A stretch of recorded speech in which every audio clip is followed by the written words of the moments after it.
Shabbat Shalom. Welcome back to Take Time for Torah. This is Parshat Vayeshev. Thank you for joining us. This week, I want to start with a story about myself. Many, many years ago when I was a teenager, my rabbi approached me and gave me a huge scholarship to go on USY Israel pilgrimage for the summer. I was between my sophomore and junior years of high school, and it was a transformative event for me.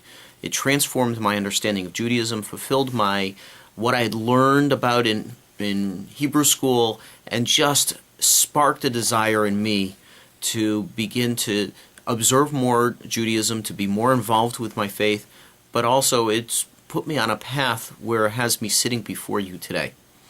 And I think about that quite often, the impact that Rabbi Plavin had on my life through a small act of providing a scholarship to Israel pilgrimage.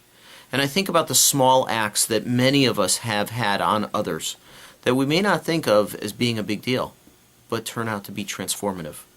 In this week's Torah portion, we have the story of Joseph.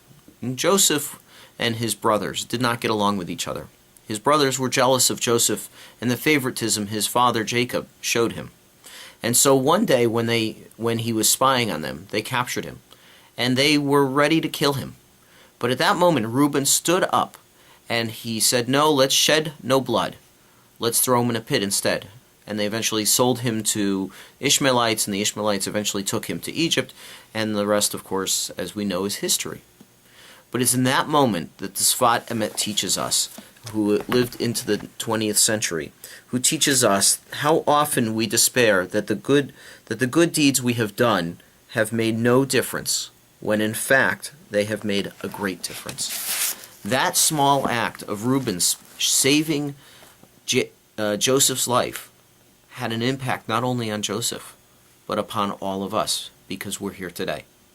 The Sfat Emet is teaching us that we may despair that one little act of kindness, or one act of generosity, or even just an act of opening the door will have no effect.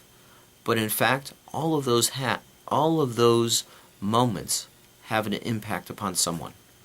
So I want to invite you. This is the beginning of Hanukkah as well.